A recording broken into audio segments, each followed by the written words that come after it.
বৈপ্লৱিক অভিনন্দন জনাইছো।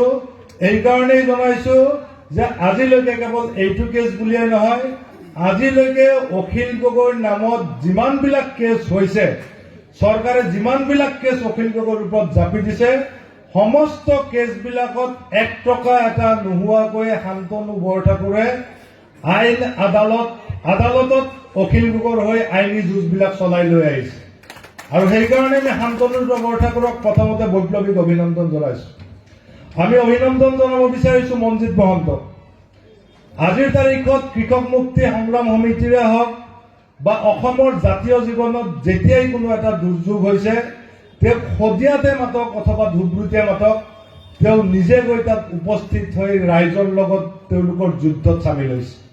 আমি মনজিৎ মহন্তক অভিনন্দন জনাইছো। আৰু আমি ধিক্কাৰ জনাব বিচাৰিছো এইখন সভাত।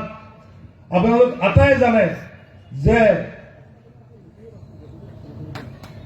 মুছলমানসকলে যিটো শৈতান বোলা বস্তুত বিশ্বাস কৰো, শৈতান বোলা বস্তুটো চকুৰে দেখা নাপায়।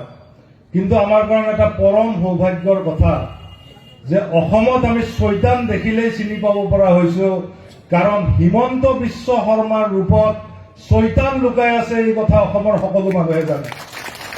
শ্ৰদ্ধাৰ ৰাইজ, অলপ আগতে শান্তনু বৰঠাকুৰ আৰু মনজিৎ মহন্ত ডাঙৰীয়াই কাৰ বিৰুদ্ধে অসমৰ ৰাইজৰ সংগ্ৰামখন কেনেকুৱা হ'ব এই বিষয়ে বিস্তাৰিতভাৱে কথা ক'লে। মই সেই বিষয়ে কথা ক'বলৈ নাযাওঁ। মই দুটামান কেৱল কথা ক'ব বিচাৰিছো, আৰু এই কথাবিলাক হৈছে অখিল গগৈৰ মুক্তি সংক্ৰান্তত কথা। সৰ্বানন্দ সোণোৱাল আৰু হিমন্ত বিশ্ব শৰ্মাই টিভিৰ পৰ্দাত যিমানেই দপদপাই নাথাকক কিয়, সৰ্বানন্দ সোণোৱাল আৰু হিমন্তৰ সমান কাপুৰুষ অসমত জন্ম হোৱা নাই। সৰ্বানন্দ আৰু হিমন্তৰ নিচিনা ভয়াতুৰ মানুহ অসমৰ ইতিহাসত জন্ম হোৱা নাই। আৰু ভয়াতুৰ হয় কাৰণেই তেওঁলোকে অখিল গগৈক 3 মাহতকৈ বেছি সময় জেলত বন্ধ কৰি থৈ দিছে। আৰু আজিৰ এই তাৰিখৰ পৰাই, আজি এই তাৰিখত এই সভাত আমি কৃষক মুক্তি সংগ্ৰাম সমিতিয়ে হিমন্ত আৰু সৰ্বানন্দক চেলেঞ্জ কৰিব বিচাৰিছো। যদি তোমালোকৰ সাহস আছে, 1 সপ্তাহৰ ভিতৰত অখিল গগৈক মুক্তি দিয়া, আৰু তাৰ পিছত অসমত মুখ্যমন্ত্ৰী আৰু বিত্তমন্ত্ৰী নহয়, কোনোবা এখন পঞ্চায়তৰ প্ৰেচিডেণ্ট জিকি দেখুওৱা, এই চেলেঞ্জ আমি কৃষক মুক্তি সংগ্ৰাম সমিতিয়ে কৰিব বিচাৰিছো। শ্ৰদ্ধাৰ ৰাইজ, আপোনালোকে জানে যে এই সৰ্বানন্দ তেওঁ নিজে ছাত্ৰ নেতা সৌৰভ বৰাৰ হত্যাকাণ্ডত তেওঁৰ নাম জড়িত হৈ আছে। মানৱেন্দ্ৰ শৰ্মা নামৰ এজন সৎ নিষ্ঠাবান কংগ্ৰেছীক হত্যা কৰাৰ ক্ষেত্ৰত হিমন্ত বিশ্ব শৰ্মাৰ নামটো সঘনে উচ্চাৰিত হয়। যি যুগত এজিপিৰ সময়ত গুপ্ত হত্যা চলিছিলে, এই গুপ্ত হত্যা চলোৱা যিজন মূল নায়ক জয়ন্ত হাজৰিকা বা কুশল দুৱাৰী আজি বিজেপিৰ MLA। গতিকে এই বিজেপিৰ চৰকাৰখন হৈছে সম্পূৰ্ণভাৱে হত্যাকাৰীৰ চৰকাৰ। আৰু সেইকাৰণে আমি ক'ব বিচাৰিছো, অসমীয়া ভাষাত এষাৰ কথা আছে যে ইমান দিন মই টান দুটামান কথা ক'ব বিচাৰিছো, এইকাৰণে যে ইমান দিন ছাৰ বুলি কৈ চালো, দাদা বুলি কৈ চালো, মহোদয় বুলি কৈ চালো, কিন্তু তেওঁলোকৰ চৰিত্ৰৰ কোনো পৰিৱৰ্তন নহয়। আৰু সেইকাৰণে চিধা চিধিকে অসমীয়াত থকা কথাটোকে কৈ দিব বিচাৰিছো যে কুকুৰক যদি আপুনি ৰাজপাটতো বহুৱাই, সি জোতা কামোৰা স্বভাৱটো নেৰে। শ্ৰদ্ধাৰ ৰাইজ, আমি কৈ দিব বিচাৰিছো যে এই হত্যাকাৰীৰ চৰকাৰখনে তেওঁলোকৰ অপৰাধী প্ৰবৃত্তিক দমন কৰিব নোৱাৰে, তেওঁলোকৰ অপৰাধী স্বভাৱবিলাক নাযায়। আৰু নাযায় কাৰণে অখিল গগৈক জেলত বন্দী কৰি ৰাখিছে। আৰু জেলত বন্দী কৰাই নহয়, অসুস্থ অখিল গগৈক বিনা চিকিৎসাত তিলে তিলে মৰিবৰ কাৰণে তেওঁলোকে ষড়যন্ত্ৰত লিপ্ত হৈছে। ৰাইজ, শ্ৰদ্ধাৰ ৰাইজ, আমি আকৌ চেলেঞ্জ কৰিছো, যদি তোমালোকৰ সঁচাকে সাহস আছে, 1 সপ্তাহৰ ভিতৰত অখিল গগৈক মুক্ত কৰি দিয়া।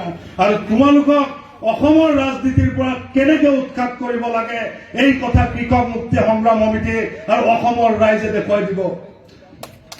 শ্ৰদ্ধাৰ ৰাইজ, হিমন্ত বিশ্ব শৰ্মাৰ বিষয়ে আৰু দুখনমান কথা নকলে আজি কথাখিনি আধৰুৱা হৈ থাকিব।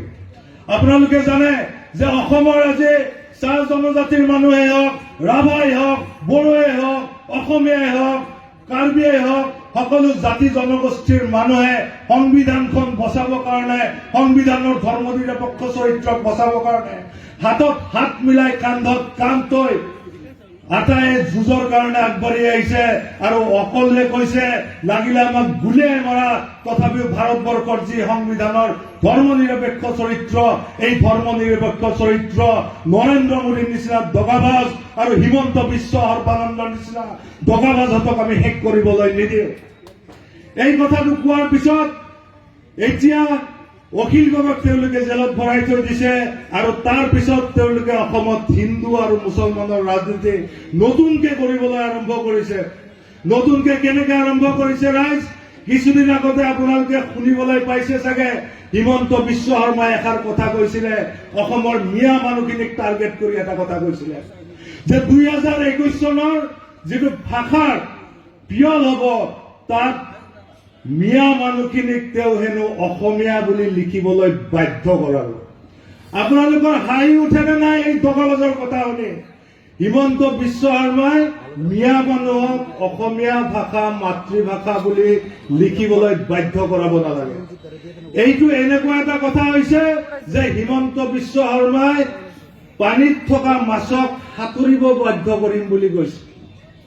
হিমন্ত বিশ্ব শৰ্মাই আকাশত থকা চৰাইবিলাকক উৰিবলৈ বাধ্য কৰিম বুলি কৈছে। ইয়াতকে হাস্যকৰ আৰু ফটুৱা কথা দ্বিতীয় এটা নাই। অসমৰ মিয়া মানুহে অসমীয়া ভাষাটো নিজৰ প্ৰাণৰ, নিজৰ মনৰ আৰু মাতৃভাষা বুলি গণ্য কৰি আহিছে আৰু ইয়াক লৈ যদি হিমন্তৰ নিচিনা চৈতানহঁতে প্ৰৰোচনা দিয়ে তেনেহলে মক্কাত গৈ যে আমি চৈতানৰ গাত শিলগুটি দলিয়াও, হিমন্ত বিশ্ব শৰ্মাৰ গাত শিলগুটি মাৰিব নালাগে। ইয়াতে পুলিচ বিলাকে এটা বেলেগ অৰ্থ ল'ব, তেওঁৰ ফটোখনত হলেও চেণ্ডেলেৰে কোব মাৰি থৈ অহা উচিত হ'ব। শ্ৰদ্ধাৰ ৰাইজ, আমাক বাধ্য কৰিব নালাগে। অসমৰ মিয়া মানুহবিলাকে হাড় হিমজুৱে অসমীয়া জাতিৰ লগত মিলি গৈছে। আজিৰ তাৰিখত জ্যোতিপ্ৰসাদে মিয়া মানুহখিনিক ন অসমীয়া মানুহ বুলি স্বীকৃতি দিছে। আজিৰ তাৰিখত ভূপেন হাজৰিকাই স্বীকৃতি দিছে। লক্ষ্মীনাথ বেজবৰুৱাই কৈ থৈ গৈছে অসমীয়া জাতিৰ যিসকল কাণ্ডাৰী তেওঁলোকে হিন্দু মুছলমান সকলোকে মিলি লৈ এক বৃহত্তৰ অসমীয়া জাতি গঠন কৰাৰ কথা কৈছিলে। আৰু এই চৈতান হিমন্তই সেই জাতি ভাগ ভাগ কৰিব নোৱাৰে আৰু ভাগ ভাগ কৰিব আহিলে হিমন্ত বিশ্ব শৰ্মাৰ নিচিনা মানুহবিলাকক ধৰি বান্ধি বাংলাদেশত থৈ অহাৰ ব্যৱস্থা কেনেকে কৰিব লাগে এই ব্যৱস্থা অসমৰ ৰাইজ আৰু কৃষক মুক্তি সংগ্ৰাম সমিতি কৰিব। শ্ৰদ্ধাৰ ৰাইজ, আৰু বেছি কথা নকওঁ, আপোনালোকক কেৱল এটাই কথা ক'ব বিচাৰিছো যে আপোনালোকে এই যুদ্ধখন এৰি নিদিব। এই কথাবিলাক আপোনালোকে গাঁৱে ভূঞে প্ৰত্যেকজন মানুহক ক'ব লাগিব।